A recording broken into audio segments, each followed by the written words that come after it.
ಮುತ್ತೈದೆ ಹೆಂಗಸರು ಪ್ರತಿದಿನ ಬೆಳಗ್ಗೆ ಪೂಜೆ ಮಾಡುವಾಗ ದೇವರ ಕೋಣೆಯಲ್ಲಿ ಈ ಎರಡು ವಸ್ತುವನ್ನು ಇಟ್ಟು ಪೂಜೆ ಮಾಡಿ ನಂತರ ನಿಮ್ಮ ಬೀರುವಿನ ಒಳಗಡೆ ಇಟ್ಟು ಬಿಡಿ. ಮನೆ ಏಳಿಗೆ, ಅಭಿವೃದ್ಧಿ, ಅಷ್ಟೈಶ್ವರ್ಯ ಸಿದ್ಧಿಯಾಗುತ್ತದೆ. ಮನೆಯಲ್ಲಿ ಬಡತನ ನಿವಾರಣೆಯಾಗಿ ಕೋಟಿ ಕೋಟಿ ಅಧಿಪತಿಗಳಾಗುವಂತಹ ಆದಾಯವು ನಿಮಗೆ ತಂದುಕೊಡುತ್ತದೆ. ಅದು ಯಾವ ವಸ್ತುಗಳನ್ನು ಇಟ್ಟು ಪೂಜೆ ಮಾಡಬೇಕು, ಅದು ಎಲ್ಲಿ ಇರುತ್ತೆ, ಇವತ್ತಿನ ಮಾಹಿತಿಯಲ್ಲಿ ತಿಳಿಸಿಕೊಡ್ತೀನಿ. ಅದೃಷ್ಟಧಾರೆ ಫೇಸ್ಬುಕ್ ಪೇಜನ್ನು ನೀವು ಇನ್ನೂ ಫಾಲೋ ಮಾಡ್ತಿಲ್ಲ ಅಂದರೆ ಮೊದಲು ನಮ್ಮ ಪೇಜನ್ನು ಫಾಲೋ ಮಾಡಿ.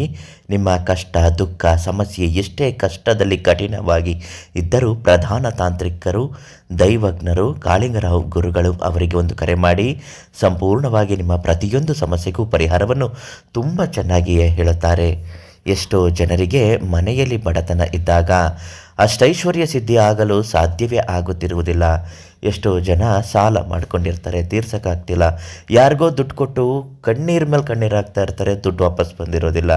ಈ ಒಂದು ಸರಳ ತಂತ್ರ ಪರಿಹಾರವನ್ನು ಮಾಡಿಬಿಡಿ, ದುಡ್ಡು ಮತ್ತೆ ಬಂದು ಕೈ ಸೇರುತ್ತೆ, ಸಾಲಗಳು ತೀರೋಗುತ್ತೆ. ದೇವರ ಕೋಣೆಯಲ್ಲಿ ಎರಡು ವಸ್ತುವನ್ನು ಅರಿಶಿಣದ ಬಟ್ಟೆಯಲ್ಲಿ ಕಟ್ಟಿಟ್ಟುಬಿಡಿ. ಅದರಲ್ಲಿ ಪ್ರಮುಖವಾಗಿರುವಂಥದ್ದು ಹಳದಿ ಬಟ್ಟೆ. ಮೊದಲನೇದಾಗಿ ಶುಭದ ಸಂಕೇತವಾಗಿರುತ್ತದೆ.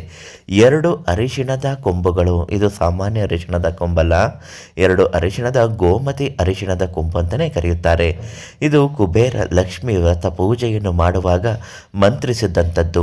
ಈ ಎರಡು ಅರಿಶಿಣದ ಕೊಂಬು, ಅದರ ಜೊತೆಗೆ ಒಂದೇ ಒಂದು ರೂಪಾಯಿ ನಾಣ್ಯವನ್ನು ಇಟ್ಟು ಹಳದಿ ಬಟ್ಟೆಯಲ್ಲಿ ಗಂಟು ಹಾಕಿ ಕಟ್ಟಿ ಮನೆ ದೇವರ ಪಾದದ ಬಳಿಯಲ್ಲಿ ಇಟ್ಟು ಭಕ್ತಿಯಿಂದ ಸಂಕಲ್ಪ ಸಹಿತ ಪೂಜೆ ಮಾಡಿ ಸಾಲದ, ಒತ್ತಡದ, ಬರಬೇಕಿದ್ದ ದುಡ್ಡುಗಳು ಬಂದು ಕೈ ಸೇರುವಂತಹ ಸಮಸ್ಯೆಗಳು ನಿವಾರಣೆ ಆಗಲಿ, ಯಾವುದೇ ಒತ್ತಡದಲ್ಲಿ ಸಿಲುಕಿರುವಂತಹ ಉದ್ಯೋಗ ಸಮಸ್ಯೆಗಳು ಪರಿಹಾರ ಆಗಲಿ, ಮನೆಯಲ್ಲಿ ಏಳಿಗೆ, ಅನಾರೋಗ್ಯದ ಪರಿಸ್ಥಿತಿಗಳು ನಿವಾರಣೆ ಆಗಲಿ ಅಂತ ಹೇಳಿ ಸಂಕಲ್ಪ ಸಹಿತ ಆ ₹1 ನಾಣ್ಯದ ಜೊತೆಗೆ ಈಗಾಗಲೇ ತಿಳಿಸಿರುವ ಹಾಗೆ ಬಲಿಷ್ಠ ಅರಿಶಿಣದ ಕೊಂಬನ್ನು ಕಟ್ಟಬೇಕು. ಈ ಅರಿಶಿಣದ ಕೊಂಬಿಗಾಗಿ ನೀವು ಈ ತಕ್ಷಣ ಪ್ರಧಾನ ತಾಂತ್ರಿಕ ಕಾಳಿಂಗರಾವ್ ಗುರುಗಳಿಗೆ ಕರೆ ಮಾಡಿ. ಅವರು ನಿಮಗೆ ಉಚಿತವಾಗಿಯೇ ಇದನ್ನು ನೀಡುತ್ತಾರೆ. ತುಂಬ ಒಳ್ಳೆಯದಾಗುತ್ತೆ.